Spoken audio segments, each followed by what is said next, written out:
Hello everyone and welcome back once again. Today is the day we are going to see the war erupt in Europe. We've already of course seen some fighting in the Pacific, but today we are going to see the invasion of Poland, which most historians kind of mark as the beginning of the war itself in Europe. So make sure you're keeping up with notes in your notebook paper. You will be required at the end of the unit to prove that you have been taking notes. So as always, please make sure that if you have any questions, you shoot me an email. I'm happy to get back to you on that. Pretty interesting lecture today. I think we're going to see really the power and might of the German military, what they've kind of been preparing for at this point for the last 10 plus years. But with that being said, let's go ahead and get the war rolling. So September 1st, 1939, Germany invades Poland. So, very briefly, I want to remind you, in our previous lecture, we talked about how the Treaty of Versailles had kind of led to this point, right? How the Treaty of Versailles had created those new nations, and most of those new nations had been created using land that had previously belonged to Germany and Russia. Well, this is the culmination of that, because there's a secret agreement we talked about in the Molotov-Ribbentrop Pact, in which Germany and Russia agree in a non-aggression pact to also split Poland once this invasion took place. So if you look at the upper right-hand map, you'll see that on September 1st, when this invasion takes place, with Germany sweeping in from the west, the Russians are coming in from the east, and that's another big part of this story that often gets overshadowed, that the Russians were also the aggressors that day. Now, how Germany invades Poland is going to be very important to understand, because they are going to use a tactic here that they will use throughout the rest of the war, and that is called blitzkrieg. Okay, now blitzkrieg roughly translates as lightning war. You think about lightning, it is fast, almost instantaneous. It is powerful, the power to destroy instantaneously. I mean, that is what we are talking about here. So you have both the Luftwaffe, that's the first time I've used that term here, the Luftwaffe, which is the German Air Force, coming in overhead, bombing, fighter planes that would, they had actually been trained to basically dive bomb, making it very, much more accurate on what they were hitting. But at the same time, you have the Wehrmacht, the German army that is sweeping through. And I'll remind you, I kind of alluded to this in a previous unit in World War I when we were talking about the Schlieffen plan. And I said, Germany is going to make this plan where they kind of sweep through Belgium and the Netherlands, but they're too slow, right? That is not German problem today. Now, these tanks, instead of moving 5 miles an hour like the first generation tanks, now all of a sudden, these tanks are moving 40 plus miles an hour. I mean, they're scooting. So, the German army is extremely strong. It is going to use this lightning war tactic in every other location that they invade. Multiple locations we'll talk about today. So, within a few, frankly, days, Poland will fall, and Poland had been, it was a relatively weak country militarily. I mean, obviously brand new, fairly poor overall, so really did not stand a chance against two of the strongest militaries in Europe invading from each side of it. The next phase, Britain and France declaring war, so 2 days later, both Britain and France do declare war. But then something kind of strange happens. You would think that the fighting would severely escalate at this point, but actually everything kind of dies down. In fact, newspapers start calling it the phony war, as if, hey, it looked like this was about to take off, but now all of a sudden nobody's fighting. And for about a month, there was actually a lull in fighting. There was no fighting happening in Europe. And in fact, some people are thinking, okay, well, maybe this is kind of the whole Munich Pact situation again. Hey, you're allowed to keep this as long as you just quit fighting, or, quit invading other areas. People think that, hey, maybe Hitler has all he wants at this point, and so they stop. In the meantime, both the French forces and German forces are kind of amassing along these defensive lines that each side has. The Maginot Line on the French side, and the Siegfried Line on the German side. So these are defensive fortifications along the borders of France and Germany. And basically during this period of the the so-called phony war, this lull in fighting. Both the French and Germans are kind of amassing troops along that border. There is more fighting to come, some of it along that border. But first, we have to turn to the north. So what starts World War II back up in Europe again? It is actually the Soviet Union. It is the Russians invading Finland. Finland was another one of these new nations that had been created out of the Treaty of Versailles using Russian territory. They see it as their land. They see it as their people. And so they invade. Now, the Finns are not going to take this lightly. They are going to fight back. And, even though of course, eventually the Russians are able to overtake them. It is something. In fact, it takes 3 whole months to take over Finland. The Finns fight literally to the death to defend their land. I guess a couple of items here. I think it's interesting that the Soviet Union was kind of the one that started the fighting back up, because this is going to trigger action by Germany. If you look at the map there, Finland is that country to the upper right-hand corner, the white nation that borders one of the Scandinavian countries up there. So Russia's invading that way. Now, if you're Germany and you're watching the Soviet Union invade, up there to the west, it just seems kind of a natural progression that they would continue down, perhaps through Sweden and Norway. And so if you are Germany, you can't allow the Soviet Union to literally be on your border both to the east and to the north, just across the sea there. So this is going to trigger a reaction by Germany, and we're going to see the next phase of this war begin with the Norwegian campaign, April of 1940.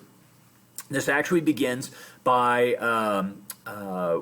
it begins with the Germans launching a preemptive attack. They take out the country of Denmark first. Denmark is the northern tip, the tail of Germany. And to show you how quick and fast this lightning war strategy was working out, they were able to secure the entire country of Denmark, and I'm talking about the Nazis here, were able to secure Denmark in a total of 6 hours. Okay, that means roughly in the period of about 1 school day, Germany had launched an invasion and had completely taken over a nation. This is a difficult, it's difficult to stop this kind of warfare. So both the Norwegians fall here, but they will not be the last. Norway is, Denmark's not the only one. I think I just said Norway. Sorry, I'm confusing myself. I was just talking about Denmark. They do continue the invasion northward, and they do invade Norway to basically try and meet the Soviets up in Scandinavia. And they're continuing westward as well. This is really kind of an invasion throughout the low countries here. Basically by May, okay, Hitler is going to control the Netherlands, Belgium, Luxembourg. These are all the countries to the west of Germany, and they're the countries that were invaded by Germany in World War I. So I think I mentioned in that war, hey, listen, the Schlieffen Plan's not going to work out here, but they basically kind of do the same thing in World War II, at least in kind of order of attack, and it does work out in World War II. So, the only country really on mainland Europe at this point that is left is France. Okay? France is it, because remember, Spain has fallen to the fascists even before the war began. The Spanish Civil War was happening. Of course, Britain is up there, but alone on the continent, you really just have France left. So, the fact is, France knew that an attack was coming. Okay, they maybe didn't know when. They knew that German had air and tank superiority, and so it was going to be difficult to defend against. And even though the French had a very strong Maginot Line, the fact is that they were not able to control their full border, and eventually the Nazis were able to overtake them. In the so-called the plan and attack there, like I said, just understand that they did launch invasions, coming down through Belgium and the Netherlands into France, much of the same way that the Schlieffen Plan had worked in World War One. After the attack began on France, the French were able to hold out for about 45 days until they finally capitulated. The main leader, the main military leader of France, is going to be Charles de Gaulle. And again, I would like you, for your exam, you will need to know the locations of these countries, but you also need to know their leaders. So make sure you write down that the French leader here is Charles de Gaulle. He was the main military commander for the French. He will go to England for the remainder of the war, and he will organize the French resistance there. After the war, he does survive the war and becomes the next president of France, kind of a war hero. All right, the Battle of Dunkirk, and of course, famously, they made this story into a movie a couple years back. Excellent film if you've never seen it. It is quite violent, but I appreciated how they really kind of displayed it from a common soldier's perspective instead of kind of an overview of what was happening, with the main military decisions. I think it kind of showed the terror of what it had to have been like on the ground. Well, this war kind of has erupted quite quickly, and the British and French are allies. The British had hundreds of thousands of soldiers in mainland Europe, and by this point in the conflict, they've basically been cornered into a town called Dunkirk. And so this coastal town becomes kind of the last surviving area for British soldiers, and they're running low on supplies. They can't really even fight, but the German army is basically surrounding them and starting to crush them. Now, I think this is one of the most amazing parts of the story, especially the involvement of kind of your normal everyday citizens. But what ends up happening here at the Battle of Dunkirk is that basically a call goes out to throughout England that says, "Hey, our boys are kind of stranded. They're over across the English Channel, and we need people to go rescue them." There were not enough naval vessels available to go rescue what amounted to over 300,000 men that were stranded on the beaches of Dunkirk. And they put out a call on the radio, and just your normal everyday citizens began to jump into their boats, everything from fishing boats to yachts, and they crossed the English Channel, picked up as many soldiers as they could, and headed back to safety, often under German gunfire from airplanes, and even some citizens there, risking their life to save soldiers. Pretty amazing scene that was. But after the Battle of Dunkirk, the British are able to evacuate as many troops as possible. Like I said, France would be fully taken over. They would be occupied for the remainder of the war, up at least until 1944. Let's take a look very briefly as to how the Nazis occupied France. They're going to divide it in half. Now, France is somewhat like at least the United States, in the sense that early on, I should say, you have kind of more cities, especially more industry, bigger populations in the north. The south tends to be a little bit more farmland. There are some major cities, but kind of more spread out. So the Nazis decided to occupy the northern half, where you would have found, Nazi soldiers on street corners of major cities, and kind of this occupying force where there are curfews in place, and French citizens aren't allowed to roam freely. But in the southern part of France, they actually used Frenchmen themselves to kind of lead that occupation. The Nazis would set up what's called a puppet government, and that just means that they were basically pulling the strings behind this government. It was called the Vichy government in Vichy, France, one of the cities in southern France there.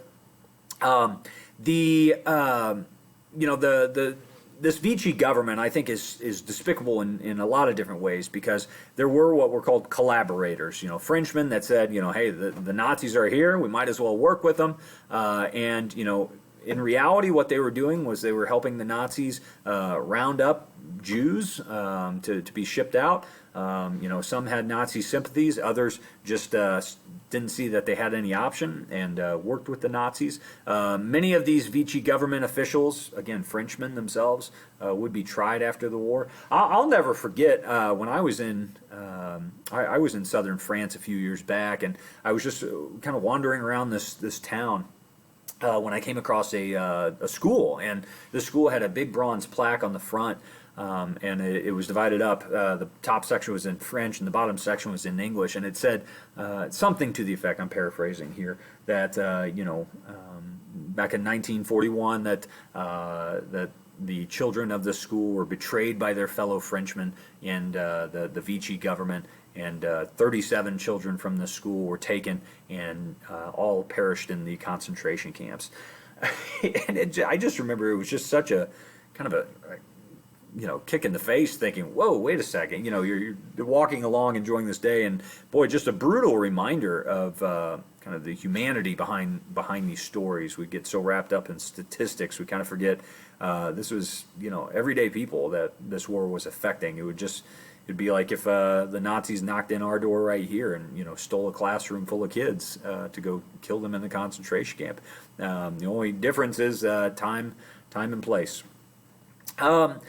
So let's kind of identify here what's going on, because it's been a fast 10 months since the invasion of Poland. But within those 10 months, the Nazis have taken over more land in Europe than the Roman Empire was able to do over a period of 1,000 years. So, this is the strategy of Blitzkrieg is working. The Third Reich, the Third Empire, is established now all the way from Spain to Russia, and they have been able to take over most of the mainland. So it's a bad situation. There's frankly only one nation that is remaining. You can see it in that map, and that is Great Britain. There's only one last hope, and Germany realizes that, and so they are going to begin a plan to invade Great Britain, and this will be one of the last things we'll talk about here. So Hitler's planned invasion of Britain. It was codenamed Operation Sea Lion because this operation was going to take the Nazis from the sea onto land. So this operation began with an aerial assault. In fact, for weeks they began to bomb Britain, especially at night. Even though the Nazi bombers would not exactly see targets, it was indiscriminate bombing. They were just going over major cities and just basically letting loose and doing it at night, so the British on the ground were unable to actually see their targets that they were shooting at. So day and night, especially at nighttime, the Nazis were sending bomber after bomber after bomber, and most of London and other major cities like Leeds and Manchester were laid to waste.